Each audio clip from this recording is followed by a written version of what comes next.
매일 기도회로 참여하시는 성도님 한 분 한 분을 주님의 이름으로 환영하고 축복합니다. 우리 찬양하시면서 기도회 시작하도록 하겠습니다.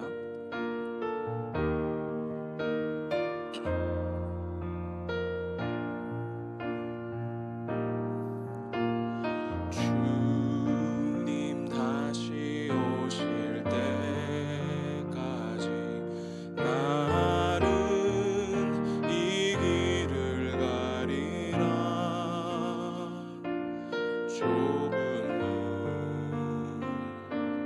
좁은 길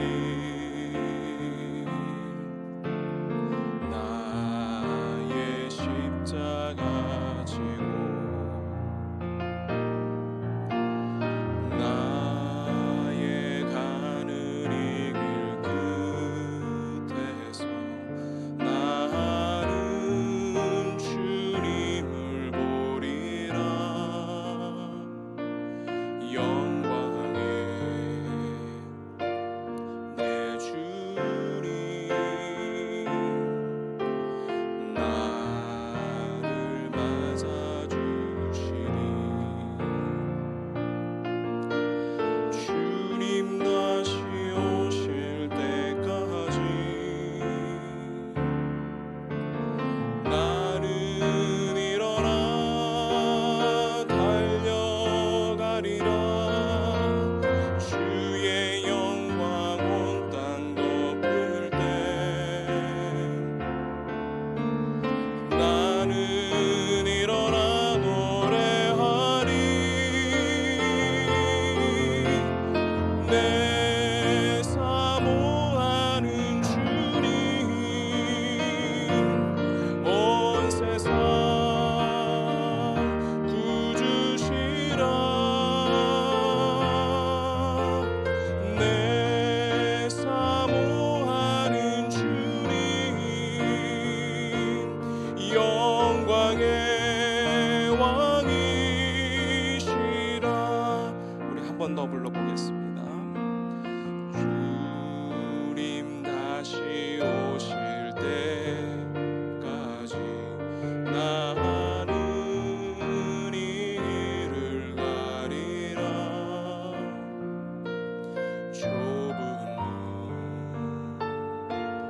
좁은 길 나의 십자가 지고 나의 가는 이 길 끝에서 나는 주님을 보리라. 영광의 내 주님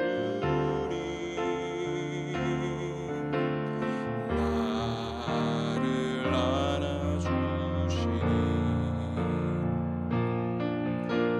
주님 다시 오실 때까지 나는 일어나 달려가리라. 주의 영광 온 땅 덮을 때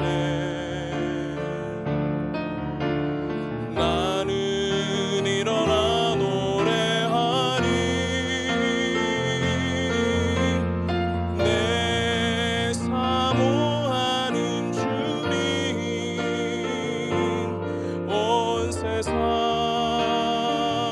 구주시라. 내 사모하는 주님 영광의 왕이시라. 내 사모하는 주님 내 사모하는 주님 온 세상 구주시라. 내 사모하는 주님 영광의 왕이시라. 다 함께 기도하시겠습니다. 살아계신 주님, 주님의 보좌 앞으로 나아갑니다. 예수 그리스도를 통해서 우리 죄의 문제를 해결해 주시고 우리 자녀 삼아 주신 것을 너무나 감사합니다. 오늘 말씀을 통해서 주님의 그 사랑과 은혜를 다시 한번 깨닫기 원하고, 또한 예수님께서 걸어가신 그 길 우리도 함께 걸어가겠다고 고백하는 시간 될 수 있도록 인도하여 주시옵소서. 말씀하여 주시옵소서. 순종할 수 있도록 성령 하나님 인도하여 주시옵소서. 감사함이 예수 그리스도의 이름으로 간절히 기도합니다. 아멘. 오늘 저희들이 살펴볼 말씀은 베드로전서 4장 12절부터 19절까지의 말씀을 보겠습니다. 베드로전서 4장 12절부터 19절까지의 말씀입니다. 우리 다 함께 교독하시겠습니다. 제가 먼저 읽도록 하겠습니다. 사랑하는 자들아, 너희를 연단하려고 오는 불시험을 이상한 일 당하는 것 같이 이상히 여기지 말고 오히려 너희가 그리스도의 고난에 참여하는 것으로 즐거워하라. 이는 그의 영광을 나타내실 때에 너희로 즐거워하고 기뻐하게 하려 함이라. 너희가 그리스도의 이름으로 치욕을 당하면 복 있는 자로다. 영광의 영 곧 하나님의 영이 너희 위에 계심이라. 너희 중에 누구든지 살인이나 도둑질이나 악행이나 남의 일을 간섭하는 자로 고난을 받지 말려니와. 만일 그리스도인으로 고난을 받으면 부끄러워하지 말고 도리어 그 이름으로 하나님께 영광을 돌리라. 하나님의 집에서 심판을 시작할 때가 되었나니 만일 우리에게 먼저 하면 하나님의 복음을 순종하지 아니하는 자들의 그 마지막은 어떠하며, 또 의인이 겨우 구원을 받으면 경건하지 아니한 자와 죄인은 어디에 서리요. 그러므로 하나님의 뜻대로 고난을 받는 자들은 또한 선을 행하는 가운데 그 영혼을 미쁘신 창조주께 의탁할지어다. 아멘. 계속해서 베드로전서의 말씀을 보고 있습니다. 영국의 유명한 신학자 앨리스터 맥그라스라는 사람이 이 고난에 대해서 책을 쓴 것이 있었습니다. 책 제목이 고난이 묻다 신학이 답하다라는 책입니다. 그 책에서 앨리스터 맥그라스는 이 두 가지 신앙의 두 가지 관점을 이야기합니다. 유럽에 가보시면 1층은 우리 손님을 접대하는 걸로 있지만 2층을 보시면 발코니가 있습니다. 대부분의 집에 2층에서 사람들이 저녁 때가 되면 또 노을을 보기도 하고 또 지나가는 유럽의 많은 여행자들을 보기도 합니다. 그 사람들이 보는 것은 이야기를 나누면서 길을 걷는 사람들, 또 길을 찾는 사람들을 보게 됩니다. 어디론가 향해서 가는 사람이 있고 또 어디론가 향해 가는 사람들을 보는 사람들이 있습니다. 이 발코니에 있는 사람들은 높은 위치에 있기 때문에 사람들이 어디를 향해 가는지 또 그 지역적인 특성을 너무나도 잘 알고 있습니다. 하지만 이 사람들은 여행자들이 경험하는 그 경험을 할 수가 없습니다. 실제 상황에서 얻어지는 그 경험을 할 수 없다는 것입니다. 맥그라스는 이 비유를 들면서 진리는 길에서 발견이 된다. 발코니에서 길로 내려올 때만 현실이 무엇인지 비로소 알게 된다라는 말을 했습니다. 기독교 신앙은 이 발코니 위에 있는 신앙이 아니라 이 길 위에 있는 신앙이 되어야 한다는 것을 강조한 것입니다. 고난은 이론이 아니라 실제라는 것입니다. 이 고난을 통해서 내가 알고 있는 것이 정말 내가 알고 있는 것인지, 또 내가 믿고 있는 것이 정말 믿고 있는 것인지를 알 수 있는 기회가 된다는 것입니다. 오늘 본문에서 이러한 고난에 대해서 베드로가 몇 가지를 정리하고 있습니다. 14절과 15절에 보시면 너희가 그리스도의 이름으로 치욕을 당하면 복 있는 자로다. 영광의 영 곧 하나님의 영이 너희 위에 계심이라. 너희 중에 누구든지 살인이나 도둑질이나 악행이나 남의 일을 간섭하는 자로 고난을 받지 말려니와. 본문에 보시면 고난의 여러 가지 종류가 있다라는 것을 이야기하고 있습니다. 베드로가 직접적으로 이야기하지는 않았지만 일상적으로 우리 삶 가운데는 누구에게나 닥치는 고난이 있습니다. 믿는 사람이든지 믿지 않는 사람이든지. 그리고 때로는 사탄이 시험하는 그런 고난들이 있습니다. 또 때로는 하나님께서 주시는 그 시련이 있습니다. 바울에게도 자기에게 가시가 있다고 했는데 그 가시는 하나님께서 주신 건데 그 이유가 교만하지 않도록 하기 위해서 주셨다고 이야기했습니다. 네 번째로 이 그리스도인이기 때문에 받는 고난이 있다고 베드로는 이야기합니다. 베드로는 그리스도를 위해서 받는 고난, 또 자기 죄 때문에 얻어지는 고난을 구별해서 이야기하고 있습니다. 그리스도를 전하다가 받는 고난은 우리들에게 복이 되고 영광이 된다라고 이야기합니다. 그러면 예수님 그리스도를 위해서 받는 고난, 그것이 여러분들 무엇이라고 생각을 하십니까? 이 베드로전서가 쓰여질 때는 기독교가 굉장히 심한 박해를 받던 때였습니다. 예수를 믿는 사람들을 불에 태워 죽이는 그런 일들이 너무나도 많이 일어났을 때였습니다. 그래서 그 당시에 그리스도인이 된다라는 것은 죽을 각오를 하고 믿어야만 했던 그런 때였습니다. 그런 때 기록한 이 베드로 전서를 과연 우리가 지금 현재 너무나도 편하게 신앙생활 하고 있는 우리에게 과연 내가 예수님을 위해서 고난받는 것이 무엇일까라는 고민을 하게 됩니다. 어제 이도표 목사님도 얘기하셨지만 직장의 동료들이 다 술 먹으러 가는데 이제 나는 크리스천이라는 이유로 술 먹지 않거나, 또 우리 친족들은 다 제사를 드리는데 나는 예수님을 믿는 이유로 제사를 드리지 않는 이유들, 물론 그것도 굉장히 큰 고난이 될 수 있습니다. 그런데 고난은, 여기서 말하는 고난은 이 술을 먹지 않기 때문에 이 다른 친구들과의 관계에 있어서 내가 더 메이크업 하려는 그 노력부터 시작이 된다는 것입니다. 그리고 제사를 드리지 않기 때문에 무슨 집안에 행사가 있을 때는 항상 먼저 가고 다 봉사하고 마지막까지 일을 마치고 나와야 된다는 것을 이야기합니다. 그렇게 헌신적으로 노력했음에도 불구하고 만약에 욕을 먹고 또 관계가 계속 불편해졌다면 그것이 바로 예수님의 고난이, 예수님께서 받으신 고난을 우리 삶 가운데 적용하는 그 시작점이 아닐까 생각을 합니다. 단순히 예수님을 위해서 고난 받는 것이 나는 크리스천이니까 술 안 먹어, 그것은 거기까지는 믿음이라고 우리가 표현할 수 있습니다.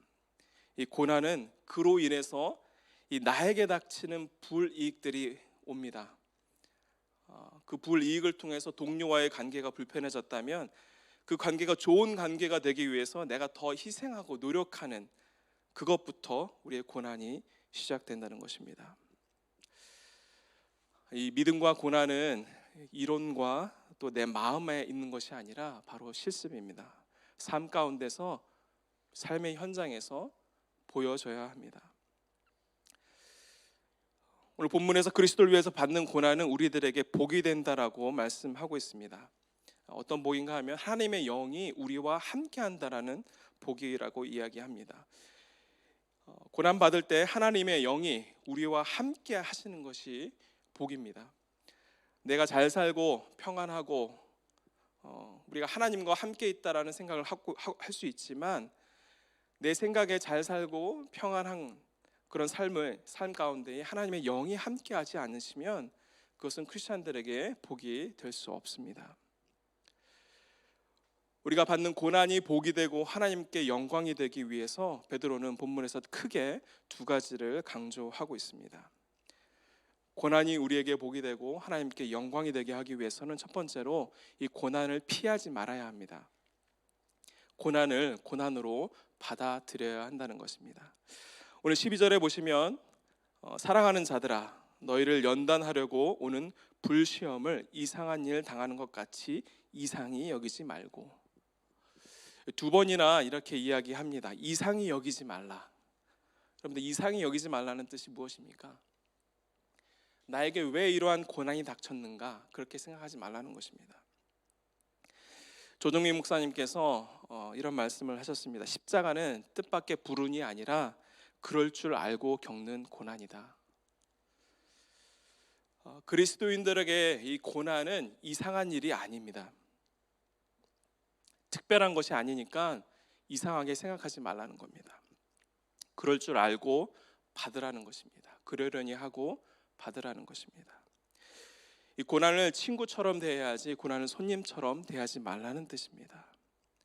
그런데 고난이 힘든 이유 중에 하나가 바로 이 고난은 나를 상황에 집중하게 만듭니다. 이 문제에 집중하게 만듭니다.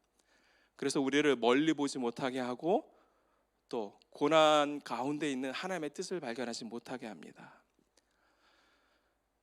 대부분의 경우 우리가 고난을 좀 멀리 보고 또 고난을 그동안 걸어왔던 그 고난의 뒷길을 보게 되면 그 고난의 이유가 보이는 경우를 많이 보게 됩니다. 지금 당장 이 고난의 시간이 빨리 끝나길 원하지만 그 이유를 알면 그 고난을 잘 견딜 수 있습니다. 우리가 고난을 피하지 말아야 되는 이유를 본문에서 두 가지로 이야기하고 있습니다. 첫 번째는 이 고난은 나를 단련해 줍니다. 12절에 읽었던 것처럼 너희를 연단하려고 오는 불시험을 이상한 일로 여기지 말라고 얘기합니다. 우리 계속해서 반복해서 이야기하였지만 이 불시험의 목적은 우리를 연단하는 것입니다. 이 불시험은 다른 말로 이야기하면 나를 걸러내는 작업입니다. 이 나에게 있는 이 불순물들이 다 녹아져서 깨끗한 것만 남게 된다는 것이죠. 이 불시험이 왔을 때는 정말로 많이 아프죠. 뜨겁죠. 견디기가 너무 힘들죠. 말로 표현할 수 없을 만큼 너무나 힘든 과정이지만 이러한 과정을 통해서 하나님께서 나를 만들어 가신다는 것입니다. 고난을 피하지 말아야 되는 두 번째 이유는 우리에게 기쁨을 주시기 위함이기 때문입니다. 13절에 보시면 오히려 너희가 그리스도의 고난에 참여하는 것으로 즐거워하라. 이는 그의 영광을 나타내실 때에 너희로 즐거워하고 기뻐하게 하려 함이라. 우리 남자들이 모이면 주로 근대 얘기를 합니다. 여자들이 모이면 주로 무슨 얘기하죠? 애기 난 이야기 많이 하시죠. 이 일이 너무나도 힘든 일이었기 때문에 인생이 너무나도 힘든 일이었기 때문에 우리는 이런 일을 자주 이야기합니다. 기억에서 지울 수 없는 일들입니다. 그런데 군대 갔다 온 남자에게 너 다시 군대 한번 가볼래? 이야기하는 것은 그 사람에게 욕을 하는 것입니다. 그런데 여자분들이 애를 낳던 그 고통이 너무나도 힘들었음에도 불구하고 다시 애를 낳는 경우가 많죠. 단순히 그 고통을 잊어버려서가 아니라 애를 다시 낳을 수 있는 이유는 아이가 우리에게 주는 그 기쁨이 고통보다 더 크기 때문입니다. 우리 현실에 주어진 그 고난은 우리의 기쁨을 통해서 그것이 메이크업 될 수 있고 그것을 극복할 수 있게 되는 것입니다. 기쁨이 고통을 밀어낼 수 있는 그런 힘을 가지고 있습니다. 고난을 피하지 말고 견뎌야 하는 이유는 오늘 본문에서도 얘기한 것처럼 그의 영광이 나타나실 때에 바로 주님이 오시는 그 날에 우리가 놀라지 않고 주님과 함께 그 기쁨을 누릴 수 있기 때문입니다. 그런데 여기에 단서가 붙어 있습니다. 그리스도의 고난에 참여하는 사람들에게 그 기쁨이 주어진다고 이야기합니다. 이 고난에 참여한다. 이 참여한다의 원어적인 뜻은 이 코이노니아에서 왔습니다. 원어적 표현은 코이노네이테라는 표현을 썼는데 이 말은 무엇이냐 하면 고난을 나누어 가졌다라는 뜻을 갖고 있습니다. 우리가 그리스도인이 되었다라는 것은 하나님의 은혜로 우리는 구원을 받았습니다.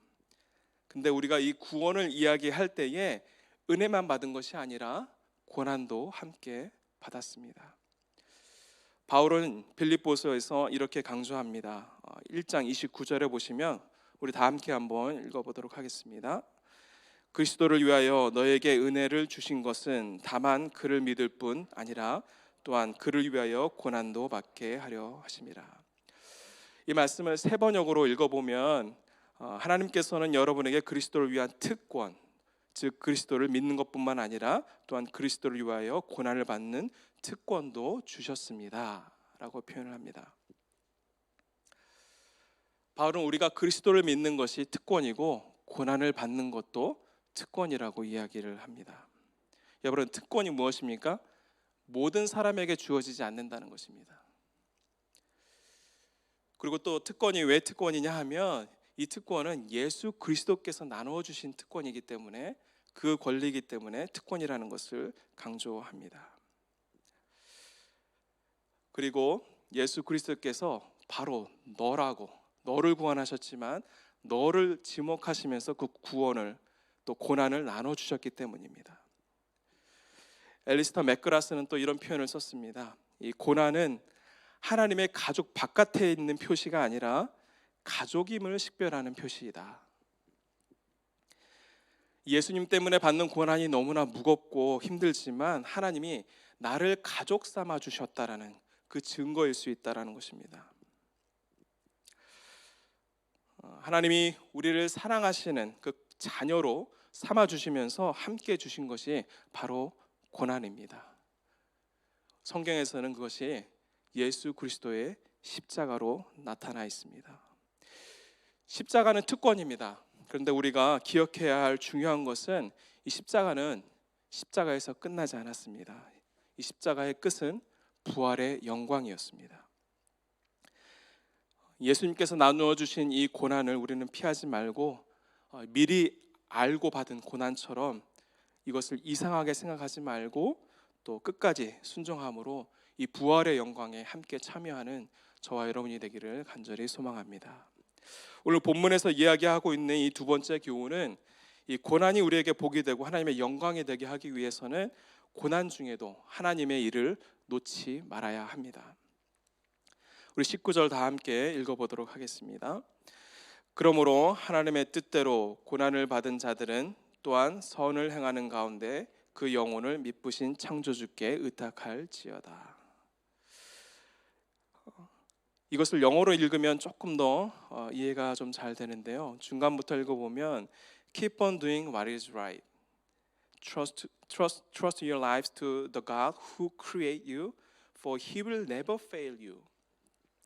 하나님을 기쁘시게 하는 고난은 지금 하고 있는 선한 일, 그 좋은 일을 계속 하라는 것입니다. 그리고 나를 만드신 그 하나님은 신뢰할 만한 하나님이시기 때문에 그 하나님은 너희를 페일하게 하지 않는다라는 얘기를 하고 있습니다. 하나님께 의탁하는 것은 하나님은 나를 지으셨기 때문에, 또 나를 아시기 때문에, 또 신실하신 하나님이기 때문에 내가 그 하나님을 절대로 놓지 말아야 된다라는 것을 믿는 것이라고 이야기하고 있습니다. 여기서 강조하고 있는 것이 바로 이 keep on doing what is right입니다. 선을 행하면서 그 고난을 견디라는 것입니다. 여기서 선을 행하라는 뜻이 조금 모호했습니다. 근데 그래서 그 바로 위에 있던 이 17절과 18절을 한번 우리가 보면 하나님의 집에서 심판할 때가 시작되었나니 만일 우리에게 먼저 하면 하나님의 복음을 순종하지 아니하는 자들의 그 마지막은 어떠하며 또 의인이 겨우 구원을 받으면 경건하지 아니한 자와 죄인은 어디에 서리요. 갑자기 그리스도를 위해서 받는 고난을 이야기하다가 갑자기 믿지 않는 사람들의 심판을 이야기합니다.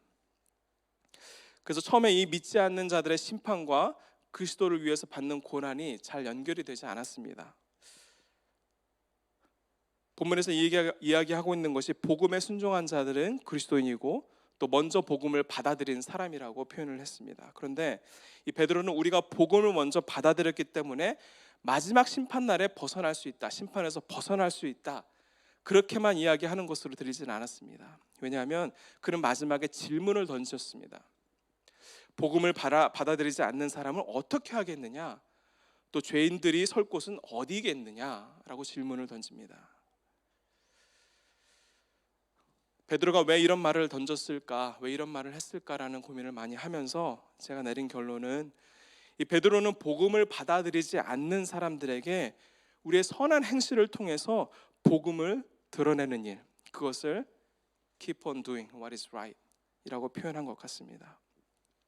다시 19절을 보시면 하나님의 뜻대로 고난받는 자들은 또한 선을 행하는 가운데 그 영혼을 미쁘신 창조주께 의탁할지어다 라고 이야기합니다. 그러므로라고 말하는 것은 그 전에 이야기한 것의 결론입니다. 근데 그 결론을 맺기 전에 믿지 않는 사람들, 이 죄인들에 대한 이야기를 하면서 선을 행하던 일을 계속 하라는 것입니다.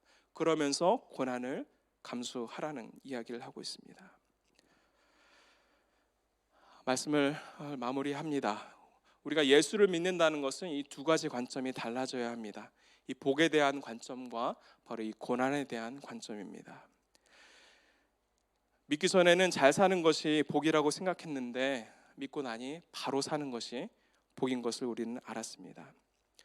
또 못 살고 너무 힘들면 그것이 복이 없다라고 생각을 했는데 예수를 위해서 못 살고 힘들어졌다면 그것이 바로 복인 것을 우리는 깨닫게 되었습니다.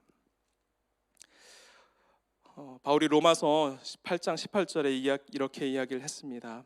생각컨대 현재의 고난은 장차 우리에게 나타날 영광과 비교할 수 없도다. 예수님께서 나눠주신 그 복은 특별한 복입니다. 현재의 고난이 너무나도 힘들고 그것을 견디기 힘들지만 이 후에 나타날 영광과 비교할 수 없다라고 바울은 고백합니다. 이것이 사실이라는 것, 고난을 통해서 영광이 드러날 것이라는 것, 영광을 경험할 것이라는 것을 보여준 것이 바로 예수님의 십자가였습니다. 말로만 가르쳐 주신 것이 아니라 실제로 이 고난을 통해서 영광이 무엇인지를 예수님은 보여주셨습니다. 예수님이 그냥 발코니에만 계셨다면 우리 기독교는 그냥 철학으로 남게 되었을 것입니다. 그러나 예수님께서 발코니 위에서 직접 길 위로 내려오셨고 또 그 길을 직접 걸으셨고 또 그 길 가운데서 경험하셨던 그 모든 것들을 우리에게 또 나누어 주셨습니다. 그 길을 우리 함께 따라갔으면 좋겠습니다. 예수를 믿는 것이 은혜이고 축복입니다. 이 은혜가 은혜되고 또 축복이 되기 위해서는 예수를 믿는 이유로 이 고난 받는 것이 특권이라는 것을 받아들이고 또 주를 위해서 일하고 있는 그 순종하고 있는 그 일을 끝까지 놓지 않고 예수님이 걸어가신 그 길을 함께 걸어갔으면 좋겠습니다. 오늘 저희들이 찬양했던 것처럼 그 길 끝에는 분명히 예수님께서 우리를 두 팔 벌려 안아주실 것을 믿습니다. 우리 말씀을 생각하시면서 잠시 기도하도록 하겠습니다. 우리 함께 기도하실 때에 오늘 말씀처럼 예수님을 통해서 우리가 그 은혜로 구원을 받았지만 그 은혜를 받은 것과 동시에 고난도 함께 주셨습니다. 이러한 예수님을 위해 받는 그 고난을 우리가 피하지 않고 이상한 일로 여기지 않고 감사함으로 받아 우리와 함께 하시는 성령님의 힘을 통해서 그 고난을 잘 견뎌낼 수 있도록 인도하여 주시옵소서.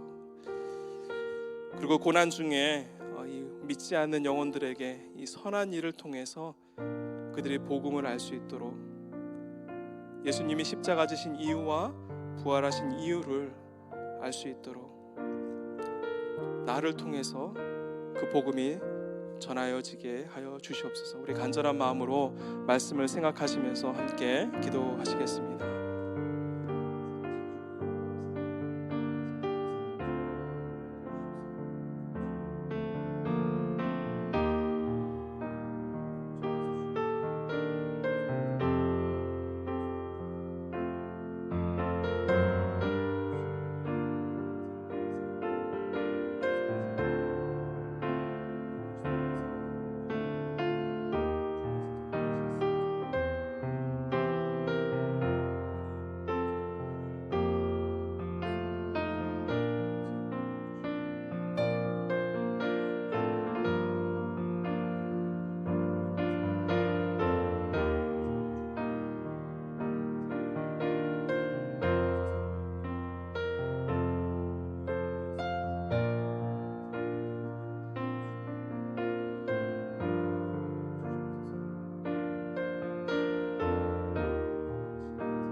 우리 수요일은 고통 가운데 있는 분들을 위해서 함께 기도하는 날입니다.